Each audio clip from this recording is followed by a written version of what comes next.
नमस्कार मित्रांनो, आज आपण पाहणार आहोत रिस्क मॅनेजमेंटचा दुसरा भाग म्हणजेच टर्म इन्शुरन्स.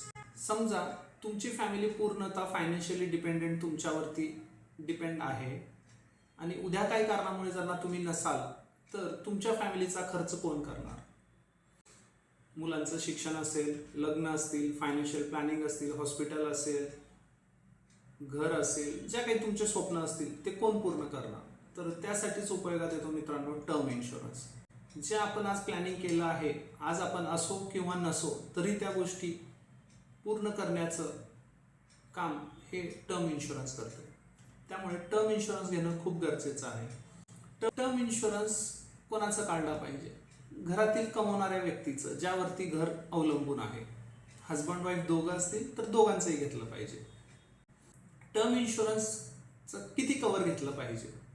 तर मित्रांनो, एक थंब रूल आहे की तुमच्या वार्षिक उत्पन्नाच्या 10 ते 25 पट तुम्ही घेऊ शकता.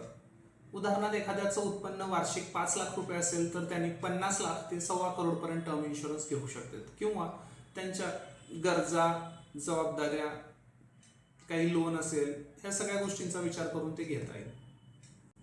टर्म इन्शुरन्स लवकर घेणं हा फायदा आहे, कारण जो प्रीमियम तुमचा ठरवला जातो तो वयानुसार असतो आणि तुम्ही ज्या वयात इन्शुरन्स घेणार, जितकं वय कमी तितकं प्रीमियम हा कमी असतो आणि आपण त्यावेळेस फिजिकली पण फिट असतो.